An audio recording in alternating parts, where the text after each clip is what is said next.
ఒకటవ అధ్యాయము 5-7 వచనాలు.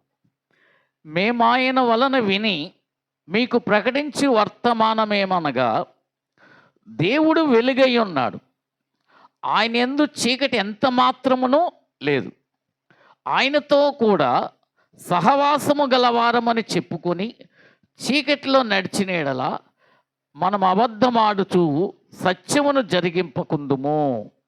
అయితే ఆయన వెలుగులోనున్న ప్రకారము మనమును వెలుగులో నడిచిన యెడల మనము అన్యోన్య సహవాసము గలవారమై ఉందుము. అప్పుడు ఆయన కుమారుడైన యేసు రక్తము ప్రతి పాపము నుండి మనల్ని పవిత్రులుగా చేయును. దేవునికి స్తోత్రం. మంచిదమ్మా. ఈ లేఖనాన్ని మనము ఒకసారి పరిశీలించుకుందాము. పరిశీలించుకోవడంలో ఒకసారి జాగ్రత్తగా చూస్తే దేవుడు ఏమై ఉన్నాడట? వెలుగై ఉన్నాడట. ఆయనలో ఎంత మాత్రమును చీకటి లేదట. కాబట్టి ఆయనతో సహవాసము గలవారమని చెప్పుకోవడంలో ఉపయోగం లేదట. ఆయనతో నువ్వు నిజముగా సహవాసము కలిగి ఉంటే నీ దగ్గర ఏం పని చేయాలి ఏమా? ఆయన వెలుగుకు సంబంధించిన వ్యక్తిగా నీలో మార్పులు కలుగుతాయి. అంతేనా? అంతేనా?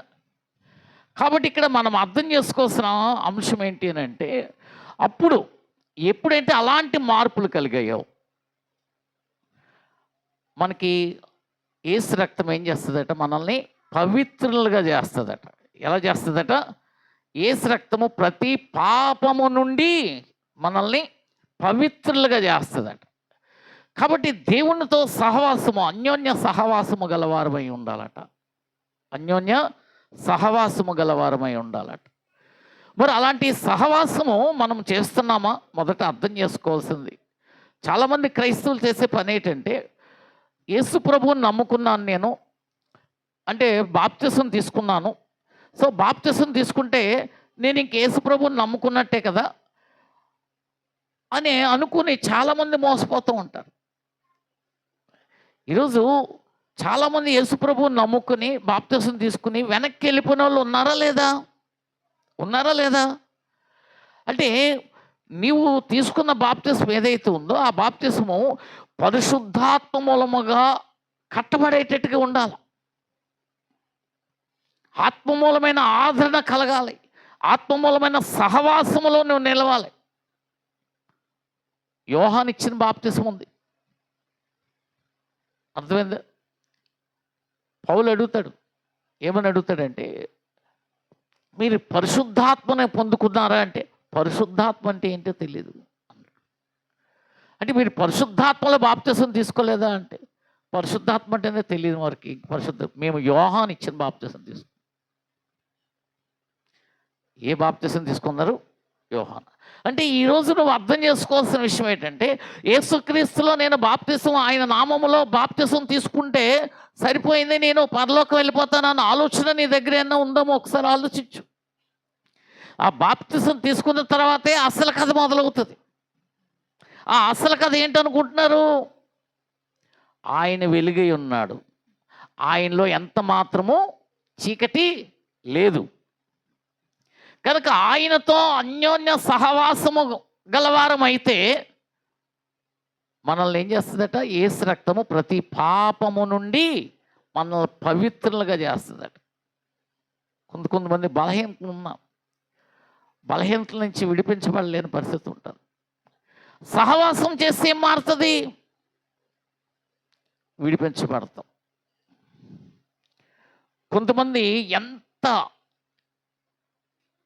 ఇది వాక్యాలు విన్నా ఎన్నైనా సరే వ్యతిరేక భావం కలిగి ఉంటారు, ఉద్దేశము కలిగి ఉంటారు, ఈర్ష్య కలిగి ఉంటారు, ద్వేషం కలిగి ఉంటారు, అసూయ కలిగి ఉంటారు, ఇతరులని కీడు కోరుకుంటారు. వీళ్ళెవరూ బయట వాళ్ళు కాదు, బాప్తిసం తీసుకున్న వాళ్ళే. మరి ఎందుకు అలా నడిచింది? ఎందుకు అలా జరుగుతుంది అని ఒకసారి మనం ఆలోచిస్తే, దేవుణ్ణి యేసుప్రభువే దేవుడని తెలుసుకున్నారు, కానీ ఆయన వెలుగు ప్రత్యక్షత వీళ్ళు పొందుకోవాలి. ఆ వెలుగులో దేవునితో అన్యోన్య సహవాసము గలవారుగా కట్టబడాలి అన్న ఆలోచన భావం అయితే పూర్తిగా లేదు. తెలీదు. నమ్ముకున్నాము, దేవుణ్ణి నమ్ముకున్నామంటే కాదు. ఇక్కడ అర్థమవుతుందా? వెలిగింపబడాలి. ఏమవ్వాలి? నువ్వు వెలిగింపబడాలి. నువ్వు వెలిగింపబడితే అనేకులు నీ ద్వారాగా ఆయనలో వాళ్ళు వెలిగింపబడతారు. నువ్వు చీకటిలోకి వెళ్ళిపోయావు అనుకో, చీకటిలోకి వెళ్ళిపోయిన తర్వాత ఆ చీకటి సాక్ష్యము అనేకులకి దగ్గర ఆ చీకటి సాక్ష్యము అనేకుల్ని పాడు చేస్తుంది. కనుక ఇక్కడ నువ్వు అర్థం చేసుకోవాల్సిన అంశం ఏంటి అని అంటే, దేవునిలో నువ్వు ఎదగాలి. ఎప్పుడు ఎదగాలంటే ప్రతి దినము దేవునిలో. ఈరోజు అంశం ఏంటి? ప్రతి దినము దేవునిలో. ఎలాగ ఉండాలి మనం ప్రతి దినము దేవునిలో? చూడండి ఒకసారమ్మా, దేవాలయంలో తప్పక కూడుకొనొచ్చు. చూడండి, అపోస్తుల కార్యములు 2వ అధ్యాయము 46వ వచనం. మరియు వారు ఏక మనస్కులై ప్రతి దినము దేవాలయంలో తప్పక కూడుకొనొచ్చు, ఇంటింటా రొట్టె విరుచుచు దేవుని స్తుతించుచు ప్రజలందరి వలన దయ పొందిన వారే. తర్వాత హెబ్రీల పత్రిక ఒకసారి తీయండి. హెబ్రీల పత్రిక 10వ అధ్యాయంలో 24, 25 వచనాలు చదువుకుందాం. కొందరు మానుకొనుచున్నట్టుగా సమాజముగా కూడుట మానక ఒకరినొకడు హెచ్చరించుచు ఆ దినము సమీపించుట మీరు చూసిన కొలది మరి ఎక్కువగా అలాగూ చేయొచ్చు, ప్రేమ చూపుటకును సత్కార్యములు చేయుటకును ఒకరినొకడు పురికొల్పవలనని ఆలోచింతము. దేవునికి స్తోత్రం. ఇక్కడ చూడండి, మనం అర్థం చేసుకోవాల్సిన విషయం ఏంటంటే, ప్రతి దినము దేవునిలో ఆయన వెలుగు యొక్క ప్రత్యక్షతలో నువ్వు కట్టబడాలి.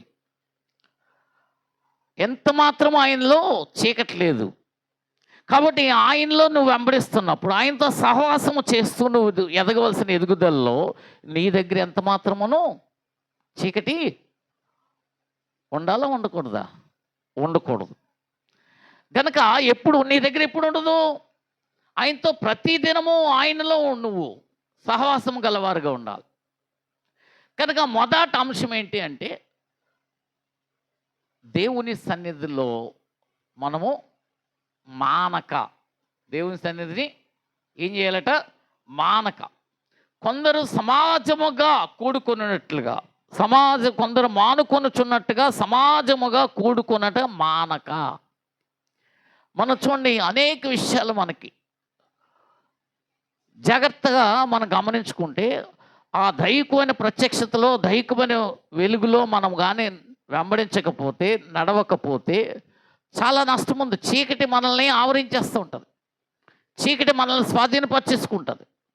కాబట్టి మనం ఇక్కడ అర్థం చేసుకోవాల్సింది ఏంటి అనంటే, మందిరంలో ఎందుకు మనము తప్పనిసరిగా దేవుని సన్నిధికి రావాలి?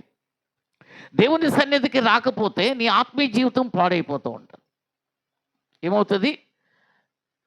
చాలామంది ఈ వారం రాలేదా, శోధనలు వచ్చేస్తాయి, అమ్మో ఇవాళ రాకపోతే నాకు కష్టాలు వస్తాయని అలా చెప్తారు. అది కాదు నేను అనేది. ఏంటంటే, దేవుని సన్నిధికి నువ్వు రాకపోవడం వల్ల, దేవుని సన్నిధిలో నేర్చుకోవాల్సింది నువ్వు నేర్చుకోకపోవటం వల్ల నీ యొక్క స్వబుద్ధి పనిచేసేస్తూ ఉంటుంది. నీ స్వబుద్ధిని బట్టి, నీ స్వబుద్ధిని ఆధారము చేసుకుని నీ మాటలు ఉంటాయి, నీ ఆలోచనలు ఉంటాయి, నీ భావాలు ఉంటాయి, నీ ఉద్దేశాలు ఉంటాయి. ఎప్పుడైతే వాటిని బట్టి అలాగ నువ్వు మాట్లాడుతున్నావో దాన్ని బట్టి నీ చుట్టూ ఉన్నవారు కూడా అదే నిజం అనుకుని అవే నేర్చుకుంటారు. అర్థమవుతుంది?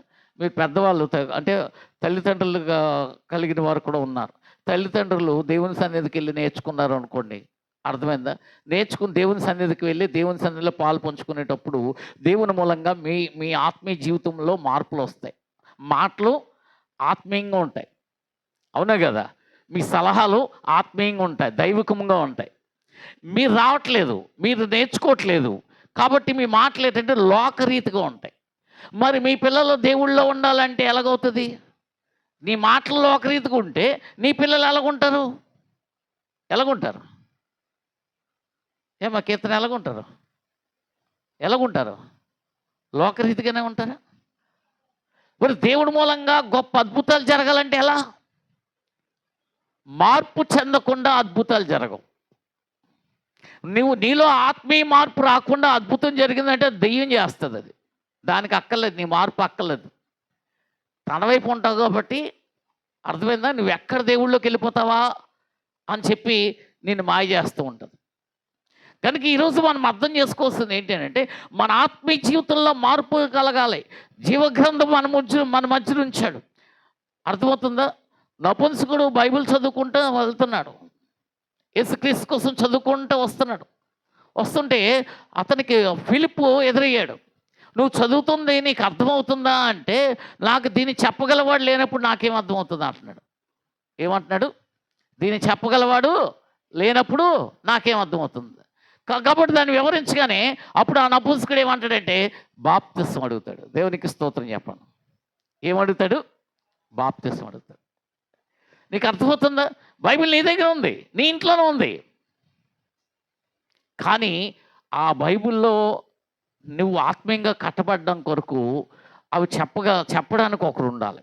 ఆత్మ పొందుకున్న వారు ఒకరు ఉండాలి. నీవు ఇంకా పరిశుద్ధాత్మ అనే ఆ సాక్షి నీ దగ్గర లేనప్పుడు బైబిల్ నీకు ఎలాగ లోకరీతిగానే కనిపిస్తుంది. ఆ లోకరీతిగా ఉన్న వాళ్ళు చాలామంది యూట్యూబ్లో మాట్లాడుతున్నారు. అందులో లోతు కోసం మాట్లాడుతున్నారు యూట్యూబ్లో. ఏమిటి? లోతు యొక్క కన్న కూతురులతోటే అతను జీవితం ఆ పిల్లలకు అన్నాడు అని చెప్పేసి అంటున్నారు. అది అలాంటివి బైబిల్లో ఎందుకు వచ్చారు? వాళ్ళకి ఆ ఆత్మీయత తెలియదు కాబట్టి వాళ్ళ ఆలోచన భావాల మాటలు ఎలా మాట్లాడుతున్నారు. ఇలాంటివి ఉన్నాయనైనా, ఇలాంటి వారు ఉంటారు, ఇలాంటి వారు ఉండకూడదు, ఇలాగ నీ జీవితం మారకూడదు అని చెప్పడం కోసం. అది అర్థమవుతుందా? ఎప్త వచ్చి తనకి నేను యుద్ధంలో గెలిచి ఎదురుగా వస్తే ఎవరు ఎదురైతే వాళ్ళను నీకు బలిగా ఇచ్చేస్తానంటాడు. ఏది ఎదురైతే అది నీకు ఇచ్చేస్తానంటాడు. ఎవరు కన్న కూతురు ఎదురవుతుంది. ఇప్పుడు అతని పరిస్థితి ఏంటి? అర్థమైందా? అలా తొందరపడి మొక్కకూడదంటే అది రాయబడి దానికోసం రాశారు. అంతేగాని ఇచ్చిమనా, అలాగే నేర్చుకుని ఇచ్చిమనా. కాబట్టి ఇలాంటి వివరాలన్నీ నీకు తెలియాలి. లేకపోతే అక్కడ ఉన్నది ఉన్నట్టుగా నీకు అర్థమైంది అనుకోండి, అక్కడ ఎలాగుందో అలాగ అర్థమైతే ఏమవుతుంది? పెద్ద ప్రమాదాలు జరుగుతూ ఉంటాయి. కాబట్టి నీకు ఒకరు చెప్పినోడు ఉండాలా. నీకు ఒకరు చెప్పినోడు ఎలాంటివి ఉండాలి? ఆత్మని కలిగిన వాడై ఉండాలి. అర్థమైంది? దేవుని కొరకు ఆత్మ సంబంధమైన అనుభవం కలిగిన వాడు ఉండాలి. ఆత్మీయ జీవితం కలిగి ఉండాలి. కాబట్టి అందుకనే నువ్వు తప్పనిసరిగా మందిరంలో తప్పగా కూడుకోవాలి. మందిరాన్ని పక్కన పెట్టి మందిరం సాక్షి నీ దగ్గర లేకపోతే చూడండి, మనం ఒక 2 నెలలు 3 నెలలు మనం మందిరంకు జోలికి వెళ్ళకుండా ఇంట్లో ఉంటే మనము డల్ అయిపోతాం. మనకు తెలియకుండా డల్ అయిపోతూ ఉంటాం. అవునా కదా? అవునంటారా కాదట్రా? ఎందుకు? వాక్యం యొక్క ఉజ్జీవం నీలో ఉండదు. నీకు ఉద్యోగం దేంతో కలుగుతుంది అంటే వాక్యముతోటే కలుగుతుంది. అర్థమైందా? నీకు ఎంత డబ్బులు వచ్చేసినా ఉద్యోగం రాదు. వాక్యముతోటే నీకు ఉద్యోగం కలుగుతుంది. అప్పుడు నువ్వు యాక్టివ్గా ఉండగలుగుతావు. కనుక ఇక్కడ అర్థం చేసుకోవాల్సింది ఏంటంటే, మొదటి అంశము ఆయన వెలుగులో నీవు అనుసరించాలి. ఆయన వెలుగు కలిగే నీ దగ్గర ఉండాలంటే మొదటి అంశం ఏంటి చెప్పండమ్మా? విన్నారు కదా? సన్నిధికి రావాలి. తప్పనిసరిగా సన్నిధి సాక్ష్యం ఉండాలి. వారం నువ్వు ఆత్మీయంగా కట్టబడుతూ ఉంటావు, వృద్ధి చెందుతూ ఉంటావు, దైకమైన వాక్యముతో వృద్ధి చెందుతూ ఉంటావు, ఆదరణ కలుగుతావు. అవునా కదా? అందుకే దేవుని ఇక్కడ ఏముంది? వాక్యము ప్రతి దినము దేవుని మందిరం అట. ఎక్కడెక్కడ కూడుకుంటున్నారు? వెళ్ళి ఎప్పుడెప్పుడు కూడుకుంటున్నారు చూడండి. అపోస్తల కార్యంలో మరియు వారు ఏక మనస్కులై ప్రతి దినము దేవాలయంలో తప్పగా కూడుకొనుచు అట. దేవాలయంలో ఎప్పుడు కూడుకుంటున్నారు అమ్మా? వారానికి ఒకసారా? మనకు వారానికి ఒకసారి అవదు. అంటే దేవుడు ఏం చెప్తున్నాడో ఒకసారి ఆలోచించు. దేవుని మూలంగా నువ్వు కట్టబడాలి, అది మర్చిపోకూడదు. అవకాశము మనకి దేవుడు ఇచ్చాడంటే వెంటనే అది సద్వినియోగపరచుకోవాలి. అర్థమవుతుంది ఒకసారి? కనుక మొదటగా మనము దేవుని మందిరాన్ని నిర్లక్ష్యమనే పరిస్థితి మన జీవితంలో ఉంటుంది. తీసి పక్కన పెట్టాలి. దేవుడి మూలంగా నువ్వు ఆస్వాదింపబడాలి, కట్టబడాలంటే కీర్తనలు 145లో 2, అనుదినము నేను నిన్ను స్తుతించెదను, నిత్యము నీ నామము స్తుతించెదను.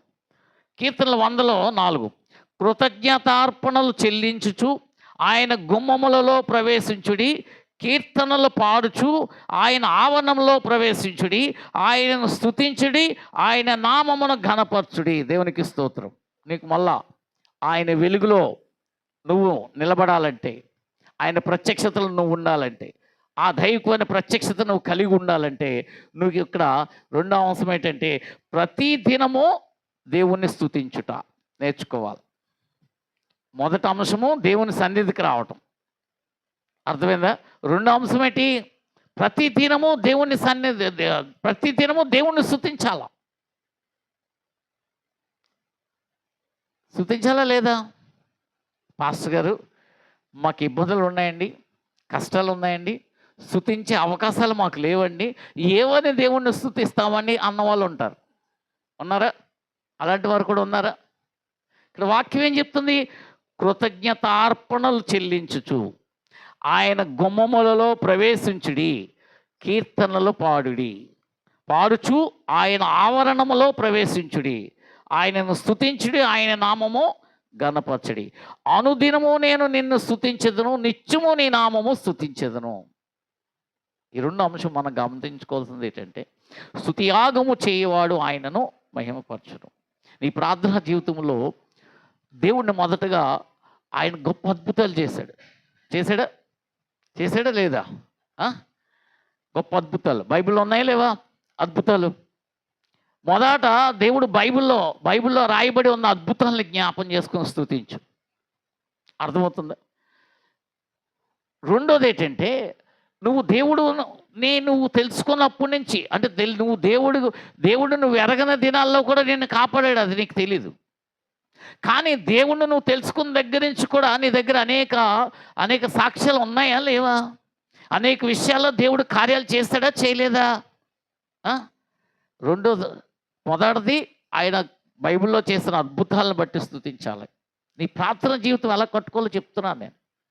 రెండోది నీ జీవితంలో చేసిన అద్భుతాలని బట్టి స్తుతించాలి. మూడోది ఎలా స్తుతించాలంటే, నీకున్న ఆపదలు, నీకున్న కష్టాలు, నీకున్న బాధలు ఏవైతే ఉన్నాయో వాటిని బట్టి స్తుతించాలి. ప్రభువా, ఇగో ఈ కష్టంలో నేనున్నాను నాయన, నీకు స్తోత్రం అని చెప్పాలి. నాలుగోది ఏంటో తెలుసా? నాలుగోది ఎలా స్తుతించాలో తెలుసా? ఏ కష్టంలో నువ్వు దేవుడిని స్తుతించావో ఆ కష్టము దేవుడు తీసేశాడని నమ్మి స్తుతించాలి. అర్థమవుతుందా? ఏమో అర్థమవుతుందా? అర్థం కావట్లేదా మీకు? వాక్యం అర్థమవుతుందా? దేవుణ్ణి స్తుతించడం అంటే నీ మనసుని, అంటే ఇక్కడ ఒకరు అర్థం చేసుకోవాలి. నీకు అనేక విషయాల్లో అనేకసార్లు అనేక కష్టాలు ఎదురయ్యాయి, కానీ ఏ కష్టమన్నా ఏ కష్టం చేతన్నా సరే నీకు ఇబ్బంది కలిగేటట్టుగా దేవుడు ఉంచాడా? ఏ కష్టమన్నా నేను పాడు చేసిందా? ఒకసారి చెప్పండి ఎవరన్నా. పాస్టర్ గారు నాకు పలానా కష్టం వచ్చిందండి, ఆ కష్టంలో నేను పాడైపోయానండి అని ఎవరన్నా ఉన్నారా? ఏమో ఉన్నారా? నీకు చూడండి, గమనించుకుంటే ఏ కష్టం వచ్చిందో ఆ కష్టంలో కొంత ఇబ్బంది కలిగిందేమో కానీ ఆ కష్టంతో నిన్ను పాడవనోడు.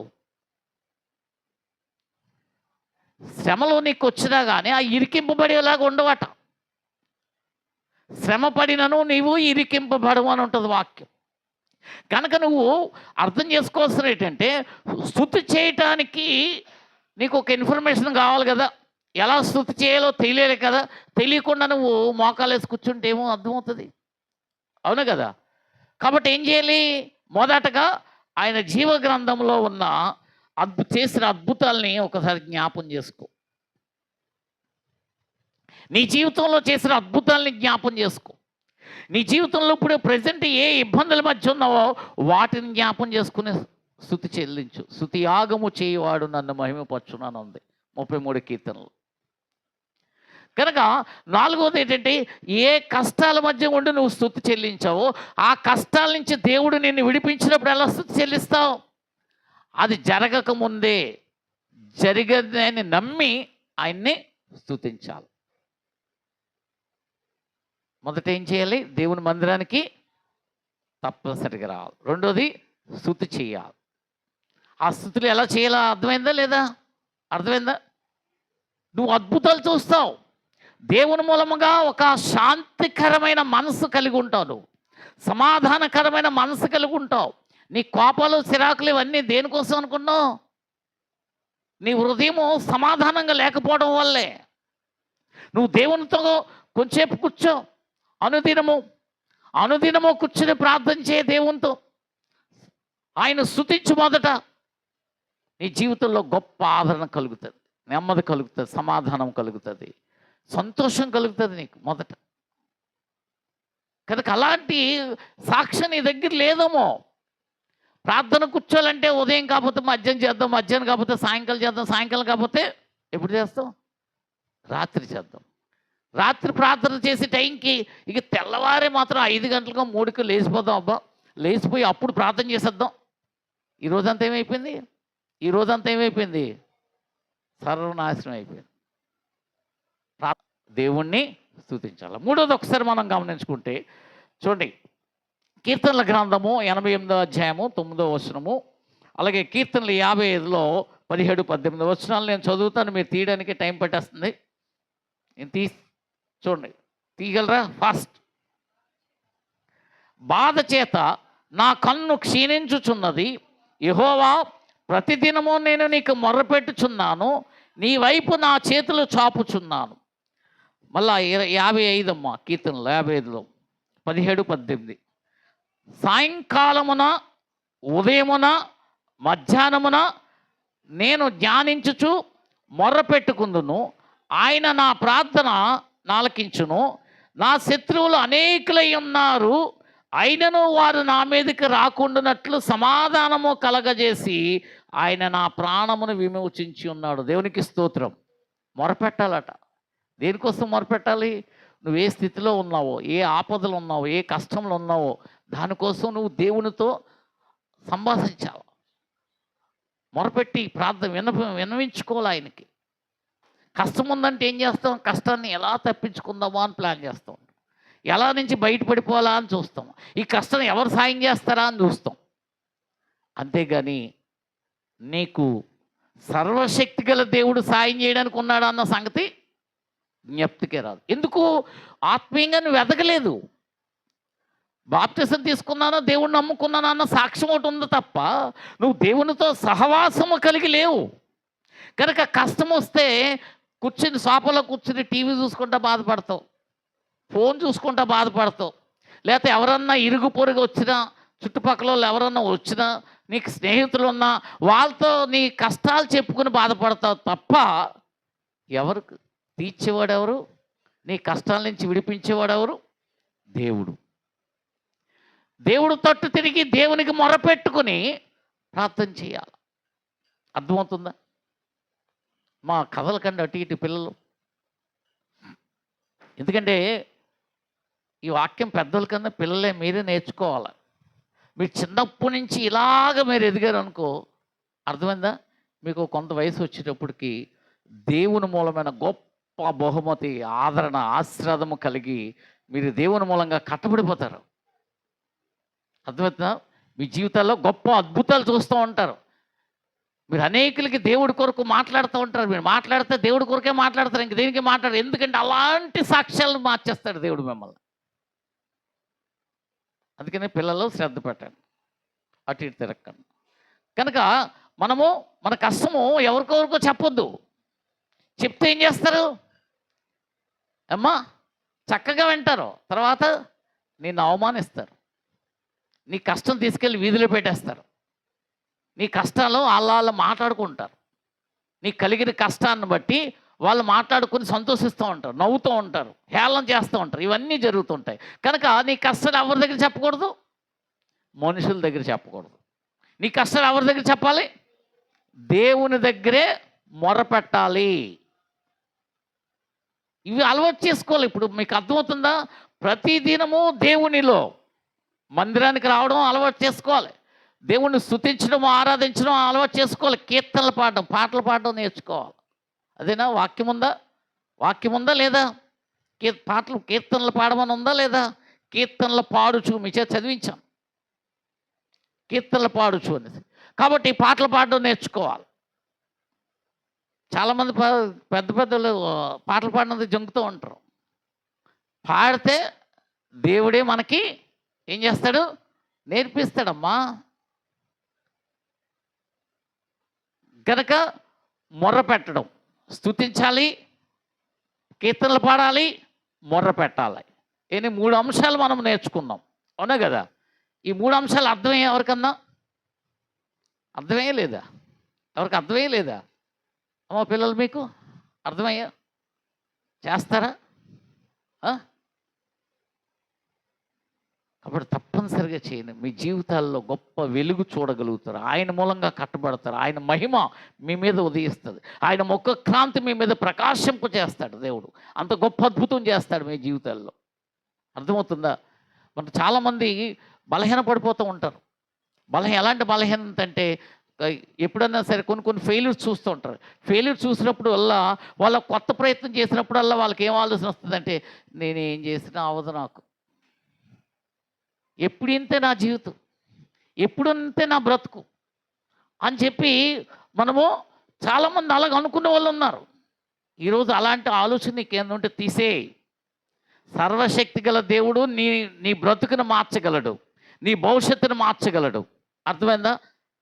పెంట కుప్ప మీద ఉన్న వాళ్ళని తీసుకొచ్చి గొప్ప మహిమపరిచిన గొప్ప దేవుడు ఆయన. అటువంటి వాడు ఆయన. అర్థమవుతుందా? ఒకసారి గొర్రెలు కాసుకుంటున్నాడు ఎవరు? గొర్రెలు కాసుకున్న వాళ్ళు ఎవరు? దావీదు. అర్థమవుతుందా? అతని దృష్టి అంతా మొత్తం గొర్రెలు కాసుకునే మీదే కేంద్రీకరించింది. అలాంటి వాడిని తీసుకొచ్చి ఇజ్రాయెల్ ప్రజల మీదకి రాజుగా చేశాడు. ఎంత ధన్యత! ఎక్స్పెక్ట్ చేస్తారు ఎవరన్నా? అలాగే నీ జీవితంలో దేవుడిని అందు నమ్మకం ఉంచి దేవుడిని ఆధారం చేసుకుని ముందుకెళ్తే దేవుడు నీ జీవితంలో ఎలాంటి అద్భుతం చేస్తాడో తెలియదు. అర్థమవుతుందా? ఒకసారి ఊహ కథని అద్భుతాలు మనం చూడగలుగుతాం. మనం ఏదో ఆలోచనలు పెట్టుకుంటాం, మనం ఏదో ఇది అవ్వాలి అది అవ్వాలి కాదు. ఆయన నీ పట్ల ఆయన గొప్ప ప్రణాళిక కలిగి ఉంటాడు. ఆ ప్రణాళిక తగినట్టుగా నీ ఆత్మీయ జీవితంలో మార్పులు వచ్చేటప్పటికి నువ్వు కొన్ని అద్భుతాలు చూడగలుగుతూ ఉంటావు. కనుక ఏం చేయాలి? మొదటగా మందిరానికి రావాలి, రెండోది స్తుతించాలి, ఆరాధించాలి, కీర్తనలు పాడాలి. మూడోది ఏం చేయాలి? నువ్వు ఏ స్థితిలో ఉన్నావో, ఎలాంటి పరిస్థితులు ఎదుర్కొంటున్నావో, ఏ ఏ ప్రాబ్లమ్స్ ఫేస్ చేస్తున్నావో ఆ వాటి కొరకు దేవుని దగ్గరే మొరపెట్టాలి. ఎవరి దగ్గర చెప్పుకో, ఎవరికి నీ కష్టాలు చెప్పుకో, దేవుడికే చెప్పు. చూడు, నువ్వు అద్భుతం చూస్తావు. అర్థమైందా? నువ్వు 10 మంది చెప్పో, దేవుడికి చెప్పో. దేవుడు ఒక వ్యక్తిని మీకు ఎగ్జాంపుల్ చెప్తాను. నాకు ఒక కష్టం ఉంది. నాకు ఒక కష్టం ఉన్నప్పుడు వీళ్ళు నలుగురికి చెప్పాను నేను. అర్థమైందా? నాకు ఒక కష్టం ఉంది, మీ నలుగురికి చెప్పాను ఇలాగా, ఈ కష్టం ఉంది, ఈ కష్టం ఉందని నేను చెప్పాను. కానీ దేవుడు ఈ నలుగురిలో ఒకళ్ళు ప్రేరేపించాడు నా కష్టానికి సాయం అందించాలని, సాయం కలిగించాలని. అర్థమైందా? ఇప్పుడు నాకు సాయం అందింది. ఇప్పుడు ఈ అమ్మాయి ద్వారా నా కష్టం తీరేలాగా సాయం చేసింది. ఇప్పుడు నేను ఎవరిని కనపరుస్తాను? దేవుడే దర్శించాడు. సాయం చేయడం ఈజీ కాదు. సాయం చేశారంటే వాళ్ళు దేవుడే దర్శిస్తేనే చేయగలుగుతారు ఎవరన్నా సరే. కష్టంలో కష్టంలో ఉన్నారంటే వాళ్ళు ఆదుకోవడం దేవుడి వల్లే అవుతుంది. దేవుడే దర్శిస్తాడు. కనుక ఆ సాయం ఈ అమ్మాయి ద్వారా అందింది నాకు. నేను ఎవరిని కనపరుస్తాను? జయంతినే కనపరుస్తాను, దేవుని కనపరుస్తానా? ఎందుకు? నేను చెప్పున్నాను తనకి సమస్యని. అదే నేను దేవుడికి మొరపెట్టాను, నేను ఎవరికి చెప్పలా. అప్పుడు కూడా దేవుడే దర్శించి అప్పుడు నాకు సాయం అందింది. ఇప్పుడు ఎవరిని కనపరుస్తాను నేను? దేవుడినా, జయంతినా? అర్థమవుతుందా? ఎందుకు మన కష్టాలు ఎందుకు మనుషుల దగ్గర చెప్పకూడదంటే, దేవునికి చెల్లించిన ఘనత మహిమ మనము మనుషులకు చెల్లించేస్తాం. అది పాపం. అది పాపమా కాదా? మనుషులకి ఘనత మహిమ చెల్లిస్తే పాపమా కాదా? దేవునికి చెల్లించవలసిన ఘనత మహిమను మనుషులకి చెల్లించకూడదు. కనుక అందుకనే నీవు అనుదినము ఒక గదిలోకి వెళ్ళిపోయి దేవునికి మొరపెట్టుకోవాలి, దేవునితో ప్రార్థన చేయాలి. అలా మొరపెట్టి నువ్వు ప్రార్థన చేసి చూడు, నువ్వు నిరీక్షణ కలిగి ఉండు, నువ్వెంత ఆత్మీయంగా ఎదుగుతావు. నువ్వు నలుగురు మనుషుల దగ్గర మాట్లాడేసి అప్పుడు దేవుడే చేశాడు అద్భుతం, కానీ నువ్వు అంత ఆత్మీయంగా ఎదగలేవు. మళ్ళా నీకు కష్టం వస్తే మళ్ళా ఎవరికొకరు చెప్పాలనుకుంటావు. ఎవరికొకరు చెప్పి వాళ్ళ ద్వారాగా నువ్వు సహాయం పొందాలని చూస్తూ ఉంటావు.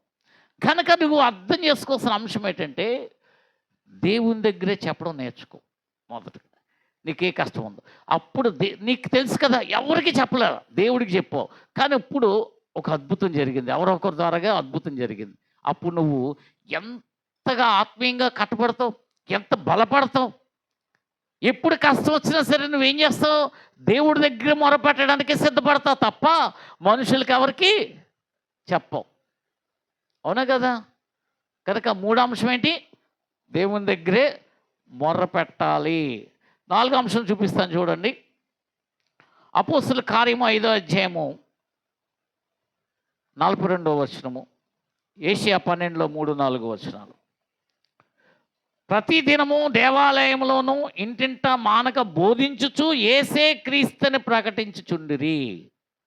ఇంకొకటి ఏషియా 12:34, కావున మీరు ఆనందపడి రక్షణాధారములైన బావులలో నుండి నీళ్లు చేదుకుందురు. ఆ దినమున మీరు ఇలాగందురు, యెహోవాను స్తుతించుడి, ఆయన నామమును ప్రకటించుడి, జనములలో ఆయన క్రియలను ప్రచురము చేయుడి, ఆయన నామము ఘనమైనదని జ్ఞాపకమునకు తెచ్చుకునుడి. నాలుగో అంశం ఏం చేయాలట, నువ్వు దేవునిలోకి నిజంగా అంటే దేవుని మూలమైన ఆనందం కలిగితే నువ్వు తప్పనిసరిగా నలుగురు చెప్తావు. నువ్వెందుకు ఇప్పుడు ఇంతమంది వస్తున్నారు, సంవత్సరాల నుంచి వస్తున్నారు, ఎవరినైనా తీసుకొస్తారా, ఎవరెవరైనా చెప్తారా? ఎవరు చెప్పరు. ఎందుకు చెప్పరు? దేవునిలో నిజమైన ఆనందం మీరు చూడలేదు, ఆనందం పొందుకోలేరు. అర్థమవుతుందా? మీరు ఆనందం పొందుకుంటే మీరు పొందుకున్న ఆనందం ఏదన్నా చూడండి. ఇప్పుడు ఆయనకి వాళ్ళ అమ్మాయి ఎంతో ప్రార్థన చేసుకుంటే అమ్మాయి చదివింది, మార్కులు వచ్చి మంచి పాస్ అయింది. ఎంత ఆనందం ఆయనకి! ఇది ఎవరికి చెప్పకుండా దాచేస్తాడే చెప్తాడు ఆయన. ఒక మొక్క చెప్పండి, ఏమండి వెంకటేష్ గారు, చెప్తారా దాచేస్తారా? ఎందుకు? ఆ విషయం ఆయనకు ఆనందం కలిగింది. అర్థమవుతుందా? అలాగే దేవుని విషయమే మన జీవితాల్లో అనేక అద్భుతాలు జరిగి ఆ దేవుని విషయమే మనకు ఆనందం కలిగితే మనము కప్పెట్టేయము. ఏం చేస్తామమ్మా? ప్రకటిస్తాం. అనేక ఆత్మల నిమిత్తము నశించిపోతున్న ప్రతి ఆత్మకు కూడా యేసుక్రీస్తు సువార్తను ప్రకటిస్తాం. మనకు ఆనందం లేదు కాబట్టి. ఎందుకంటే ఈ మూడు అంశాలు మనం సరిగ్గా పాటించలేదు, స్తుతించలేదు, కీర్తించలేదు. అర్థమవుతుందా? మొరపెట్టలేదు, మందిరానికి సరిగ్గా లేదు సాక్ష్యం. ఈ మూడు మన దగ్గర లేనప్పుడు ఏం చేస్తాము? దేవుని మూలమైన ఆనందం మనకి సరిగ్గా తెలీదు. మన జీవితంలో అద్భుతాలు దేవుడు చేస్తున్నా కానీ దాని తాలూకా ఆ ఉపకారాలు మనకి సరిగ్గా అర్థం కాలేనప్పుడు అందులో ఆనందం మనం సరిగ్గా చూడకపోవటం మూలంగా ఆనందాన్ని అనుభవించాల. దేవుని మూలంగా మన జీవితంలో ఆనందాన్ని అనుభవిస్తే ఏం చేస్తామంటే ప్రతి ఒక్కరు నశించిపోతున్న ప్రతి ఒక్కరిని కూడా దర్శిస్తాం, వాళ్ళతో మాట్లాడతాం. అర్థమవుతుందా? వాళ్ళ కష్టాల్లో ఉంటే మనం సలహాలు ఇప్పుడు వాళ్ళు ఎవరైనా కష్టాలు ఉన్నా కనిపిస్తే నీ సలహా ఏం చేస్తాం? అమ్మా హాస్పిటల్కి వెళ్ళు, లేకపోతే పలానా ఫైనాన్సర్ అక్కడ ఉంటాడు అక్కడికి వెళ్ళండి, లేకపోతే ఇంకోటి ఇవి చెప్తారు. అర్థమైందా? అమ్మ యేసయ్య దగ్గరికి రా. యేసయ్య మన సమస్త మనందరి పాపముల నుండి మనల్ని విడిపించుట కొరకు ఈ లోకానికి వచ్చి రక్తం కాచి ప్రాణం పెట్టాడని విశ్వసించేయాలి. నువ్వు విశ్వసించిన ఆ విశ్వాసము, ఆ యొక్క సువార్త నువ్వు చెప్పాలా లేదా? మీరు ఎందుకు చెప్పట్లా? వస్తే ఒక్కళ్ళు ఎందుకు వచ్చేస్తున్నారు? ఏమా వస్తే మీరు ఒక్కళ్ళు ఎందుకు వచ్చేస్తున్నారు? ఎవరికి ఎందుకు చెప్పలేకపోతున్నారు? ఎవరికి ఎందుకు చెప్పలేకపోతున్నారు? వాక్యం ఉందా లేదా? చెప్పమని ఉందా లేదా? ప్రకటించుడు అని ఉందా లేదా? మీకు పాత నిబంధనలో చూపించాను, కొత్త నిబంధనలో కూడా చూపించాను. అందుకే మీకు 2 వాక్యాలు చూపిస్తాను నేను. అవునా కదా? ప్రకటించమని ఉందా లేదా? ఉందా? మరి ఎందుకు ఆ పని చేయలేకపోతున్నాం అంటే చేస్తాం. మనకు ఇంకోటి ఏదన్నా ఆనందం కలిగేటటువంటి అది చేసేస్తాం, అది చెప్తాం ఎవరికన్నా. కానీ దేవుని మూలంగా దేవుని కొరకు మనం ఎందుకు చెప్పట్లేదంటే దేవుని మూలముగా ఆనందాన్ని నువ్వు అనుభవించలేదు. నీ దగ్గర కాలక్షేపం భక్తి ఉంటే కాలక్షేపంగా ఉంటుంది నీ జీవితం. నిజమైన భక్తి ఉంటే నీకు నీ జీవితము నిజముగా ఆనందము కలిగి ఉంటావు కనుక అది దాచుకోలేవు. ఏం చేస్తావు? దాచుకోలేవు.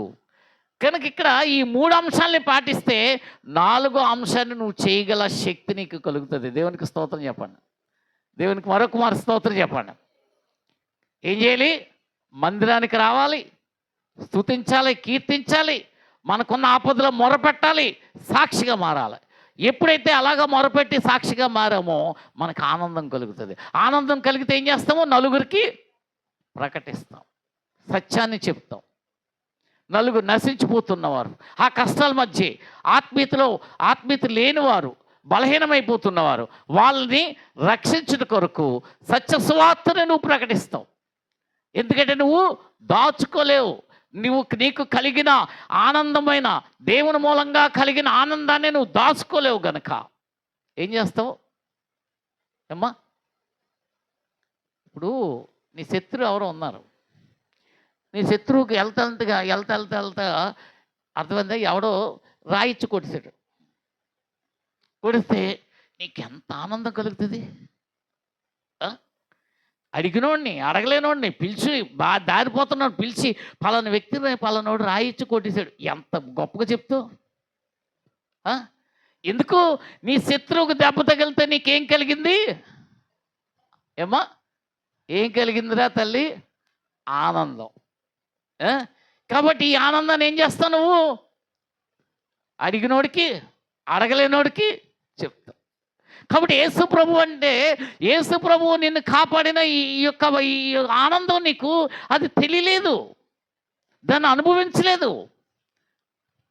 నీ శత్రువుని ఎవడో రాయిట్టు కొట్టెత్తమంతం దాన్ని అనుభవించావు కాబట్టి ఏం చేస్తున్నావు? ప్రకటిస్తున్నావు. ఇది ఈరోజు అర్థం చేసుకో. దేవుని మూలముగా నువ్వు కట్టబడాలి. కాలక్షేపం భక్తి వద్దు. కాలక్షేపాని కోసం నువ్వు ఉంటే నువ్వు పాడైపోవడంతో పాటు నీ కుటుంబం పాడవుతుంది, నీ కుటుంబంతో పాటు నీ స్నేహితులు పాడైపోతారు. కాబట్టి నువ్వు పాడవకూడదు, నీ కుటుంబం పాడవకూడదు, నీ స్నేహితులు పాడవకూడదు. ఎందుకు? నువ్వు ఒక్కడి ఎదగడం వల్ల ఎంతమంది ఎదుగుతారు? అర్థమవుతుందా? నువ్వు అక్కడ పాడైపోవడం వల్ల ఎంతమంది పాడైపోతారు? కనుక ఇది అర్థం చేసుకోవాలి. ప్రభువుని నమ్ముకున్నాను, బాప్తిజం తీసుకున్నాను అనుకుంటే కాదు. ఇదంతా జరగాల. జరుగుతుందా? ఒకసారి ఆలోచించు. నీ జీవితంలో ఇలాంటి సాక్ష్యం ఉందా? కాబట్టి ఆనందం ఉంటేనే ఏం చేస్తావు? ప్రకటిస్తావు. దేవుని మూలమైన ఆనందం నీకు కలుగుతుందా లేదా గమనించుకో ఒకసారి. అర్థమవుతుందా? ఆనందాన్ని కలిగితే నువ్వు తప్పనిసరిగా ప్రకటిస్తావు. ఎన్ని అంశాలు చేయాలి? 4 అంశాలు. 5వ అంశం చూపిస్తాను చూడండి. అపోస్తుల కార్యము 17వ అధ్యాయము 11 నుంచి 12 వచ్చిన తీగలరా తొందరగా. అపోస్తుల కార్యములు 17వ అధ్యాయము 11 నుంచి 12 వచనాలు.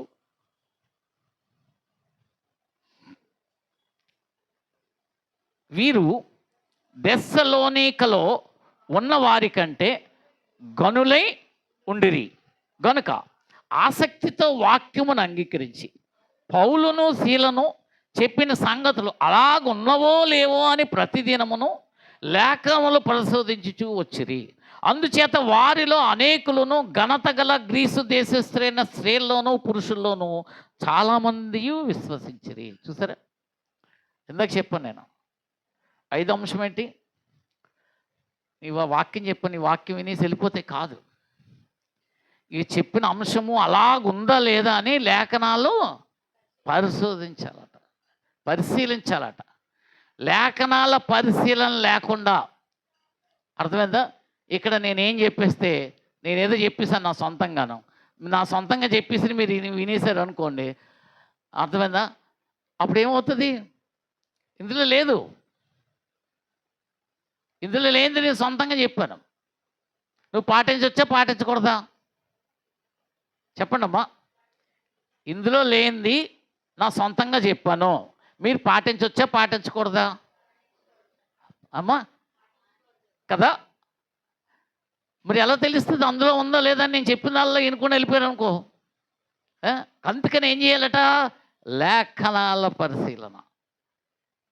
మనం 5వ అంశం ఏం చేయాలి? లేఖనాల పరిశీలన. చూడండి, యెహోషువ 1:8, ఈ ధర్మశాస్త్ర గ్రంథమును నీవు బోధింపక తప్పిపోకూడదు, దానిలో రాయబడిన వాటన్నిటి ప్రకారము చేయుటకు నీవు జాగ్రత్త పడినట్లు దివారాత్రము దాన్ని ధ్యానించిన ఎడల నీ మార్గమును వర్ధిల్ల చేసుకుని చక్కగా ప్రవర్తించదు. చూసారా? యెహోషువ గ్రంథం 1:8 ఎంత స్పష్టంగా ఉంది. ఈ ధర్మశాస్త్ర గ్రంథంలోని నువ్వు తప్పిపోకూడదట. తప్పిపోకుండా నీవు బోధింపుకి తప్పిపోకూడదు అంటున్నాడు. అలాగే దాంట్లో వ్రాయబడిన వాటన్నిటి ప్రకారము చేయుటకు నీవు జాగ్రత్త పడినట్లు అంటాడు. అందులో రాయబడినట్లు జాగ్రత్త పడాలట, అవి చేయుట కొరకు. ఇంకేం చేయాలట? దివారాత్రము దాన్ని జ్ఞానించుము. ఏం చేయాలట? దివారాత్రము దాన్ని ధ్యానించాలి. ఎంతమంది చదువుతున్నారు బైబిలు? చదువుతున్నారా? దేవుని స్తోత్రం. వచ్చి ప్రార్థన గూట్లో నుంచి బైబిల్ తీసి ప్రార్థనకు వచ్చి ఇంటికి వెళ్ళి మళ్ళీ గూట్లో పెట్టి వదిలేస్తున్నారా? జాగ్రత్త, చదవాలి. చదివితేనే ఇక్కడ నేను చెప్పి మాటలు మీకు బాగా అర్థమవుతుంది. చాలామంది సాక్ష్యం అదే. చాలామంది క్రైస్తవులు 100 మంది ఉన్నారంటే 90 మంది సాక్ష్యం అదే. సన్నిధికి వెళ్ళినప్పుడే బైబిల్ గుర్తు వస్తుంది. అర్థమవుతుందా? మళ్ళా ఇంటికి వెళ్ళి ఒక ప్రత్యేక స్థానం పెడతారు మళ్ళా. అర్థమైంది? బైబిల్ చదవడం మానేసి బైబిల్ తల కింద పెడతారు. మా చిన్నప్పుడు అనేవారు, చదువు కోసం పుస్తకాలని, అరే సరిగ్గా రావట్లేదు, అరే పుస్తకం తల కింద పెట్టుకుని పడుకోరు, తలలోకి ఎక్కేస్తాయని ఎవరు. ఇప్పుడు బైబిల్ అలా పట్టుకుంటున్నారు చాలామంది, తల కింద పెట్టుకుని పడుకుంటున్నారు. తల కింద బైబిల్ పెట్టుకుంటే నీకేమవదు. అర్థమైందా? కొంతమంది భయపడిపోయి దెయ్యాలు వచ్చేస్తాయని చెప్పి బైబిల్ తల కింద పెట్టుకుంటారు. దానివల్ల ఉపయోగంలా. బైబిల్ బట్టి ఏం దెయ్యం జాడదు. ఆ బైబిల్లో వాక్యాలు బట్టే యేసు ప్రభుతో మాట్లాడింది కదా దెయ్యం. అవునే కదా? మరి ఇంక నీ తల కింద పెట్టుకుంటే దెయ్యం రాదని ఎందుకు అనుకుంటున్నావు? తల కింద కాదు, ఆ వాక్యాలు నీలో ఉండాలా. ఆ వాక్యాలు నీలో ఉంటే నీ దగ్గరికి రాదు. తల కింద పెట్టుకుంటే నీకేమైనా వస్తుందా? కనుక ఏం చేయాలి? బైబిల్ని చదవాలి, పరిశీలించాలి, లేఖనాల పరిశీలన చేయాలట. లేఖనాల పరిశీలన చేసినప్పుడు నువ్వు దైవికం మనిషిగా తయారవుతావు. దేవుని మూలంగా తయారవుతావు. నువ్వు దేవుని మూలంగా తయారవకుండా ఇక్కడ ఏం అద్భుతాలు చూద్దాం అనుకుంటున్నావా? అవదది. అర్థమవుతుందా? కనుక ఇది గమనించుకోవాలి. ఇంకొక చూపిస్తాను చూడండి, యోహాను 5:39-40, లేఖనములందు మీకు నిత్య జీవము కలదని తలంచుచు వాటిని పరిశోధించుచున్నారు, అవే నన్ను గూర్చి సాక్ష్యం ఇచ్చుచున్నవి. అయితే మీకు జీవము కలిగినట్లు మీరు నా యొద్దకు రానొల్లరు. మళ్ళీ చూడండి, లేఖనాలు లేఖనాలు లేఖనాలు అనుకునే లేఖనాలు పరిశీలిస్తున్నారు. ఆ పరిశీలిస్తున్నప్పుడు అర్థమవుతుందా? అవి ఎవరి కోసం రాస్తున్నాయట? యేసుక్రీస్తు కోసమే రాసి ఉన్నాయట. అవి సాక్ష్యం ఇస్తున్నాయట. కన్యక గర్భవతి కుమారుని కనును. యెషయా గ్రంథంలో ఉందా లేదా? ఉందా లేదా? ఆయన అలాగే పుట్టాడు కదా, మరి ఎందుకు నమ్మలేదు? అర్థమవుతుందా? మరి ఆ లేఖనాల పరిశీలనే చేస్తున్నారు కదా వీళ్ళు. అందుకే మీకు ఏం చెప్పానంటే, ఆత్మ సంబంధమైన వ్యక్తి, మీకు బోధించేవాడు ఆత్మ సంబంధమైన వ్యక్తి అయి ఉండాలి. అలా లేకపోతే ఏమవుతుందో తెలుసా? ఒక సాక్షి, ఒక స్టోరీ చెప్తాను మీకు. ఒక వ్యక్తి ఉన్నాడు. ఆ వ్యక్తి ఒక 25 మందిని గుంపేసుకుని 25 మందితోటి ఎప్పుడు సావాసం చేస్తూ ఉన్నారు. ఈ 25 మంది ఆ వ్యక్తిని నమ్ముతున్నారు. అర్థమవుతుందా? ఆ వ్యక్తి గొప్ప జ్ఞాని. అర్థమవుతుందా? చాలా గొప్ప జ్ఞాని అన్న నమ్మకంతో వీళ్ళందరూ వెంబడిస్తున్నారు. అర్థమైందా? ఎందుకు వాళ్ళందరూ నమ్మకిస్తారంటే ఇతను మొదటి నుంచి ఏం చెప్పుకుంటాడంటే నేను చాలా తెలివైనోడిని, నేను చాలా తెలివైనోడిని, నేను చాలా తెలివైనోడిని, మాట్లాడినప్పుడల్లా నేను జ్ఞానిని, నేను జ్ఞానిని, నేను తెలివైనోడిని అని ఇలాగ ప్రకటించుకుంటున్నాడు. అర్థమైందా? ఇప్పుడు ఇద్దరు ఉన్నారు. వీళ్ళిద్దరు ఉన్నప్పుడు వీళ్ళిద్దరికి నేను తెలివైనోడిని జ్ఞానిని, తెలివైనోడిని జ్ఞాని అంటుంటే వీళ్ళిద్దరు ఏం చేస్తారు? వీళ్ళకి బుర్ర లేకపోతే ఏం చేస్తారు? నేను జ్ఞానం అనుకుంటారు లేదా? నేను జ్ఞానం అనుకుంటున్నారు వీళ్ళిద్దరు. వీళ్ళిద్దరు జ్ఞానం అనుకుంటే ఈలోపు ఈ కీర్తన వచ్చింది. ఈ కీర్తన వచ్చేటప్పటికి నేను జ్ఞానం నేను చెప్పడంతో పాటు వీళ్ళిద్దరు కూడా ఆయన చాలా జ్ఞానాన్ని వీళ్ళిద్దరు కూడా చెప్తారు. అర్థమైందా? ఇలాగ ఒక 25 మంది గుంపు తయారైపోయింది. ఈ 25 మంది గుంపు తయారైపోయినప్పుడు ఒకసారి ఒక ఒక చల్లటి ఇప్పుడు హిమాలయాలు ఏమన్నా ఉంటే మంచు ఉండే ప్లేస్ ఉంటుంది కదా, అలాంటి ప్లేస్కి వెళ్ళారు వీళ్ళందరూ. వీళ్ళందరూ వెళ్తున్నప్పుడు అక్కడ విపరీతమైన చలేస్తుంది. చలేస్తుంటే అప్పుడు జ్ఞాని అన్నాడు, మనం ఇక్కడ కట్టెల్ని మనము కర్రలు ఉంటాయి కదా, కర్రలు పూజ చేయండి. కర్రలు అంటే అందరూ వెళ్ళి కర్రలు తెచ్చారు. అందరూ కర్రలు తెచ్చి ఆ కర్రల దగ్గర అక్కడ మంట పెడుతున్నారు. మంట పెట్టడానికి కర్రలు రెడీ చేశారు. ఈ జ్ఞానికి ఏం తెలిసిందంటే అక్కడ ఆ కర్రలు మంట పెట్టడానికి ఆయనకి ఏం దొరికిందంటే మినుగురు పురుగులు తెలుసు కదా మీకు, అర్థమైందా? ఆ మినుగురు పురుగులు చూశాడు. చూసి ఏమన్నాడంటే అవి అక్కడ మినుగురు పురుగులు ఉన్నాయి, మీరు అందరూ అవి పట్టుకుని రండి అన్నాడట. ఆ పట్టుకుని రండి ఇలా వెళ్ళి పట్టుకుని వచ్చారు. ఎందుకంటే ఇక్కడ అగ్గిపెట్టి కావాలి, ఈ కట్టెలతో కాలాలంటే మంట కావాలంటే ఏం కావాలి?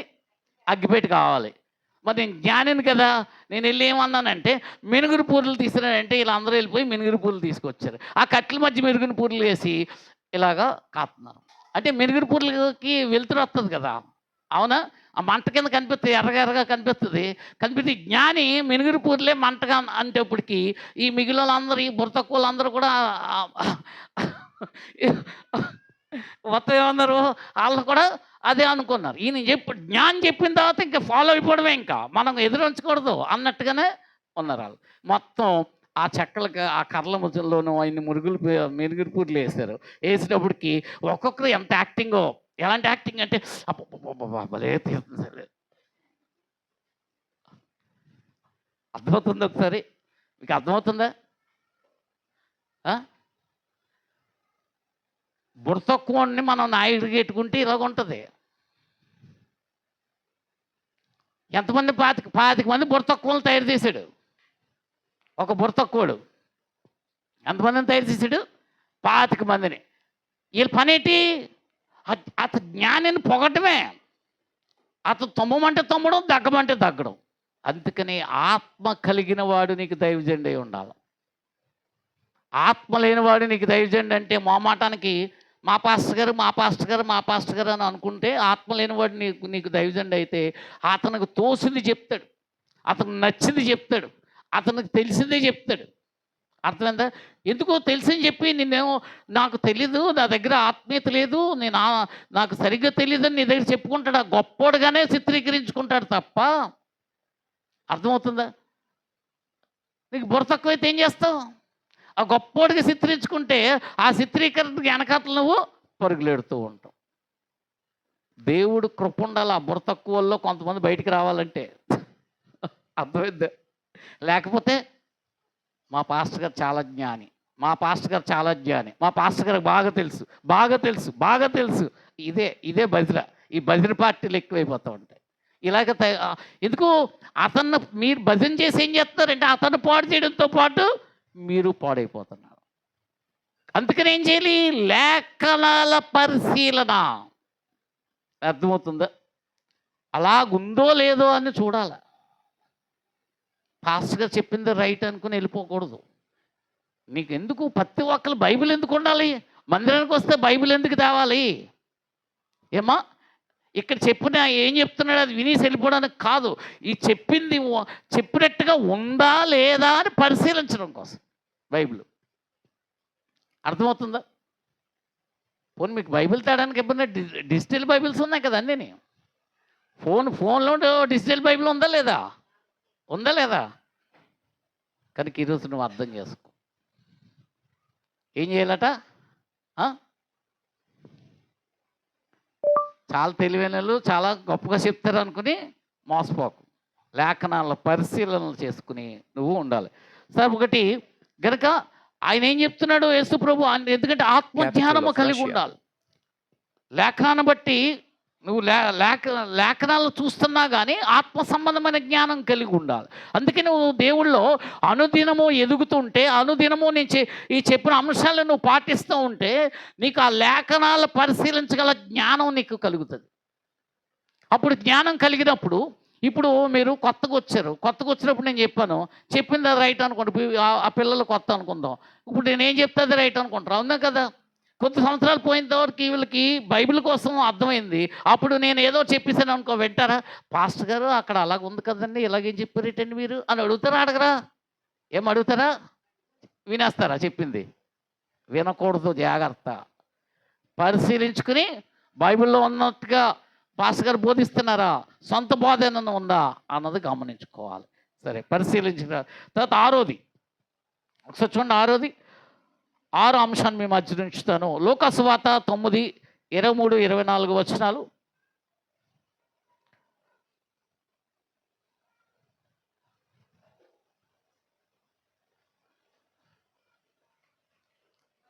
మరియు ఆయన అందరితో ఇట్లనను, ఎవడైనను నన్ను వెంబడింపగోరిన యెడల తన్ను తాను ఉపేక్షించుకుని ప్రతిదినము తన సిలువను ఎత్తుకుని నన్ను వెంబడింపవలెను. తన ప్రాణమును రక్షించుకొనగోరిన వాడు దానిని పోగొట్టుకొనును. నా నిమిత్తము తన ప్రాణమును పోగొట్టుకున్నవాడు దానిని రక్షించుకొనును. దేవునికి స్తోత్రం. ఇక్కడ దేవుళ్ళు ఎదగడం అంటే ఈజీ కాదు. తన సిలువను ఎత్తుకుని వెంబడించాలట. నన్ను వెంబడించేవాడు ఎవడైనాను నన్ను వెంబడింపగోరిన యెడల తన్ను తాను ఉపేక్షించుకుని ప్రతిదినము తన సిలువను ఎత్తుకుని నన్ను వెంబడింపవాలి. చిన్న ఎగ్జాంపుల్ చెప్తాను. ఎలాగంటే, నువ్వు ఒక ఉద్యోగం చేస్తున్నావు, లేకపోతే ఒక వ్యాపారం చేస్తున్నావు, లేకపోతే నీకు బంధువులు ఉన్నారు గట్టిగా. ఆ బంధువులు ఈ ఆదివారం ఫంక్షన్ పెట్టారు, అర్థమైందా? ఈ ఆదివారం ఫంక్షన్ పెడితే ఏం చేస్తావు నువ్వు? ఆ బంధువుల దగ్గరికి వెళ్ళి ఆ ఫంక్షన్లు అటెండ్ అయితే వాళ్ళందరినీ ఒకసారి కలవచ్చు, అవునా? ఆనందం కలుగుతుందా లేదా? అయ్యో, మన వాళ్ళందరినీ కలుస్తున్నాము, వాళ్ళతో మనము సహవాసం కలిగి ఉన్నప్పుడు ఎంత ఆనందం కలుగుతుందా లేదా? ఏమా కలుగుతుందా? కాకపోతే మరి ఇక్కడ ఆదివారం ఆరాధన ఉంది, ఆరాధనకి వెళ్ళాలా, ఫంక్షన్కి వెళ్ళాలా? ఎగ్జాంపుల్ చెప్తున్నాను మీకు. ఆరాధనకి వెళ్ళాలా, ఫంక్షన్కి వెళ్ళాలా? అంటే సిలువను ఎత్తుకుని నన్ను వెంబడింపుకోడు వారు తన సిలువను ఎత్తుకుని రావాలంటున్నాడు. రెండోది ఏం చెప్తున్నాడు ఏమా? ఆ వాక్యంలో ఇంకేముంది చూడండి, ఒక్క నిమిషం. ప్రతి దినము తన సిలువను ఎత్తుకుని నన్ను వెంబడింపవలెను, తన్ను తాను ఉపేక్షించుకుని తన ప్రాణమును రక్షించుకున్న కోరువాడు దానిని పోగొట్టుకుని. అంటే ఇక్కడ అర్థం ఏంటంటే, దేవుని విషయమే నువ్వు నిలబడాల్సి వస్తే ప్రాణం పోతుంది. ఏం చేయాలి నువ్వు? దేవుణ్ణి నమ్ముకుంటే ప్రాణం పోతుందేమో, ఎవడు నిలబడతాడు అని వెళ్ళిపోతావు. కానీ ఇక్కడ ఏమంటాడు? దేవుని కోసం నీ ప్రాణాన్ని కూడా వదిలేసుకోవడానికి నువ్వు సిద్ధపడితే ఏం కలుగుతుందట? అది దక్కుతుందట. అర్థమైందా? ఇప్పుడు ఏ స్నేహము, నీ ఫ్రెండ్షిప్ బట్టి ఆ ఫంక్షన్కి నువ్వు వెళ్ళిపోయావు, ఆనందం కలుగుతుంది, అర్థమవుతుందా?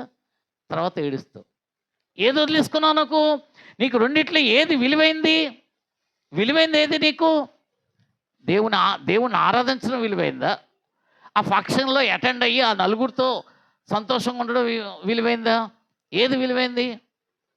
ఒక ఉద్యోగం చేస్తున్నావు, ఆరాధన ఉంది, ఆ వేళ రమ్మన్నారు, అర్థమైందా? ఆ వేళ ఉద్యోగానికి వెళ్తావా, ఆరాధనకు వస్తావా? ఏమ్మా, ఉద్యోగానికి వెళ్తావా, ఆరాధనకు వస్తావా? చెప్పట్లేదు, ఎవరు చెప్పట్లా. ఉద్యోగానికి వెళ్తారా, ఆరాధనకు వస్తారా? ఆరాధనకు వస్తారు. ఉద్యోగానికి వెళ్తారు, ఊరుకోండి. ఇప్పుడు లేదు, నీకు అవకాశం లేదు. ఉంది. ఎలాగుందంటే, నీకు ఇంకేదన్నా పని ఉండి ఏదన్నా పని చేసుకోవాలని ఉద్యోగానికి అప్పుడు రమ్మన్నారు. అప్పుడు ఏం చేస్తావు? కడుపు నొప్పండి, కాళ్ళు నొప్పండి, ఆ నొప్పండి, ఈ నొప్పి అని చెప్పి వంకెట్ మానేస్తావా లేదా? ఏ మరి దేవుని సన్నిధికి ఎందుకు రాలేవు అలాగా? నువ్వు గమనించుకుంటే నువ్వు దేవుని సన్నిధికి ఎగ్గొట్టినవన్నీ ఏవో ఉన్నావు అనుకున్నావు, అంత మించినవి ఎగ్గొట్టు ఉంటావు అక్కడ. ఉండదు. ఉద్యోగం అవ్వచ్చు, వ్యాపారం అవ్వచ్చు, దేవుని సన్నిధిని నిర్లక్ష్యం చేసేది ఏది వర్ధిల్లదు. కనుక ఏం చేయాలన్నాడు? తన సిలువనెత్తుకుని నన్ను వెంబడింపగోరువాడు తన సిలువనెత్తుకుని రమ్మంటున్నాడు. అందుకనే ఒకసారి చూడండి, గలతీయులలో 6లో 14, 16 చెప్పి మీకు ముగిస్తాను చూడండి. అయితే మన ప్రభు అయిన యేసుక్రీస్తు సిలువ యందు తప్ప మరి దేని యందును అతిశయించుట నాకు దూరమవును గాక. దానివల్ల నాకు లోకమునకు నేనును సిలువ వేయబడి ఉన్నాము. కొత్త సృష్టి పొందుటయే గాని సున్నతి పొందుట ఎందేమీ లేదు, పొందకపోవట ఎందేమీ లేదు. ఈ పద్ధతి చొప్పున నడుచుకున్న వారందరికీ అనగా దేవుని ఇజ్రాయేలుకు సమాధానము కృపయు కలుగునుగాక. దేవునికి స్తోత్రం. ఇక్కడ జాగ్రత్తగా గమనిస్తే అపోస్తలుడైన పౌలు ఒక సత్యాన్ని చెప్తున్నాడు. అతిశయమట. నీకు కలిగిన దాన్ని బట్టి నువ్వు అతిశయిస్తావు కదా, అవునా? ఏం కలిగింది నీకు? ఏమ్మా, ఆస్తిపాస్తులు కలిగి ఉంటాయి, ఇంకా అనేక విషయాలు కలిగి ఉంటాయి. వీటిని బట్టి సంతోషిస్తావు కదా, వీటిని బట్టి అతిశయిస్తావు కదా. అపోస్తలుడైన పౌలు ఏమంటున్నాడంటే, చూడండి ఆయన ఏమంటున్నాడంటే, మన ప్రభు అయిన యేసుక్రీస్తు సిలువ యందు తప్ప మరి దేని యందును అతిశయించుట నాకు దూరం అవునుగాక అంటున్నాడు. ఏంటిది అర్థం? ఏంటి? సిలువ యందు తప్ప అంటే ఆయన సిలువలో మరణించి మనల్ని కాపాడిన విధానము, మన ఆత్మను రక్షించిన విధానము మించిన అద్భుతం ఈ భూమి మీద ఏది లేదు. కాబట్టి దాన్ని ఒప్పుకుంటున్నాడు. ఈ భూమి మీద నీ జీవితంలో ఎలాంటి అద్భుతాలు జరిగినా కానీ సిలువలో ఆయన చేసిన అద్భుతానికి మించిన అద్భుతం ఏది లేదు.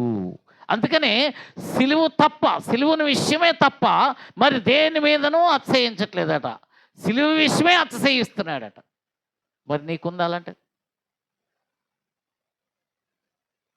ఈ భూమి మీద నీకు కలిగిన విషయాలను బట్టి నువ్వు అతిశయిస్తున్నావు కదా. జ్ఞానం కలిగి ఉన్నావు, అతిశయిస్తున్నావా?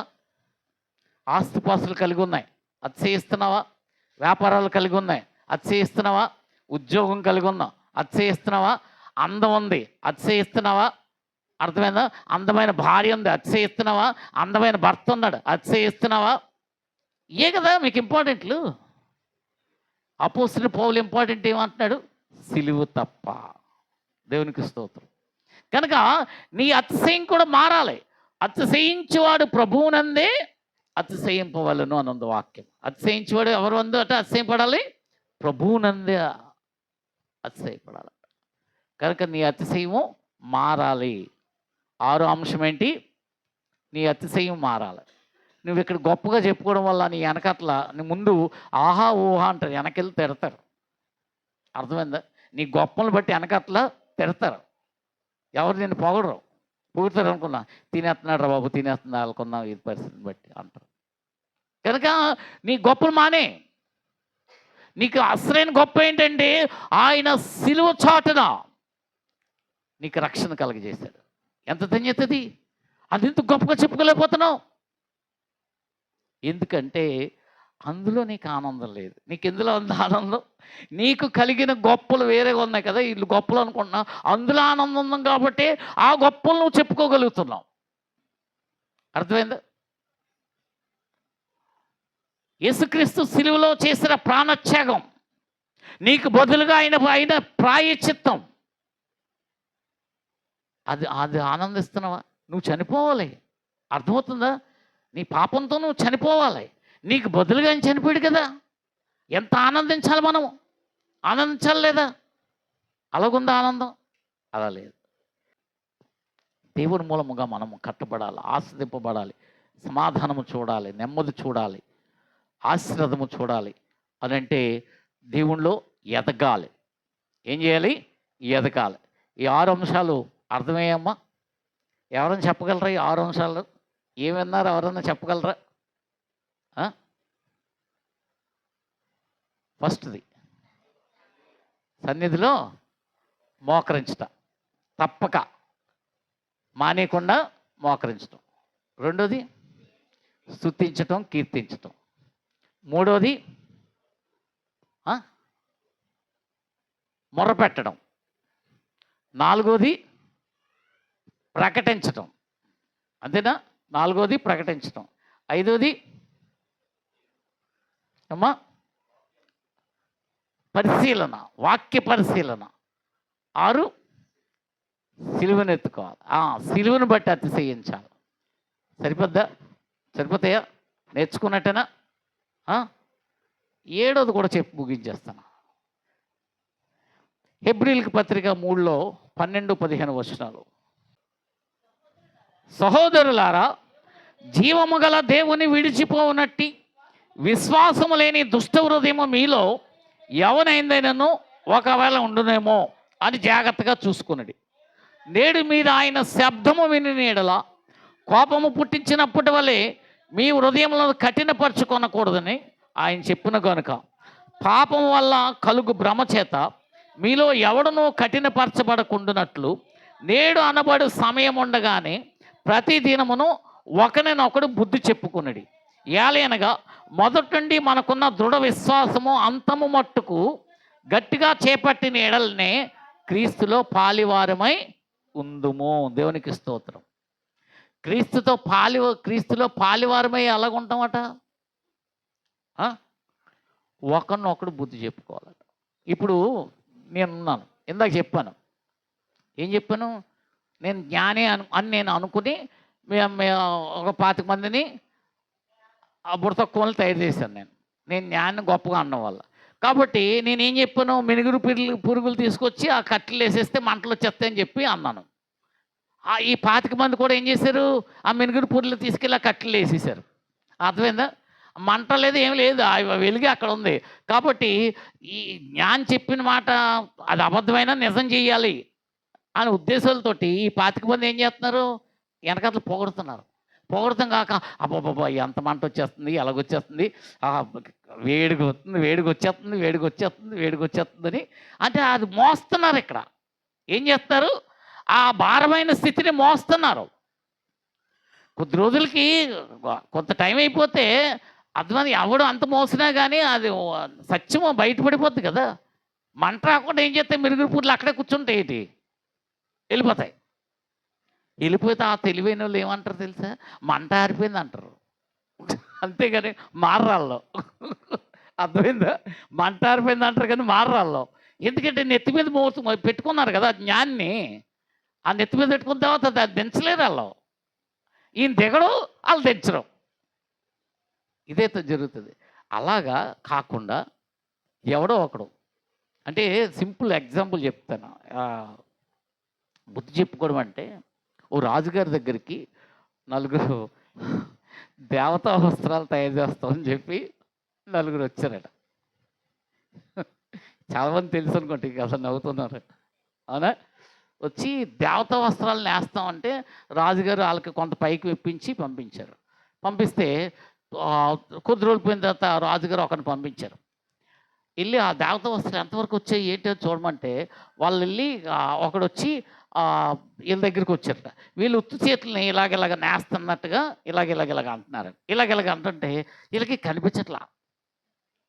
కనిపించపోయేటప్పటికి వాళ్ళు ఏమన్నారంటే, ఇవి పాపులకి కనిపించము అన్నాడట. ఎవరికి కనిపించవు?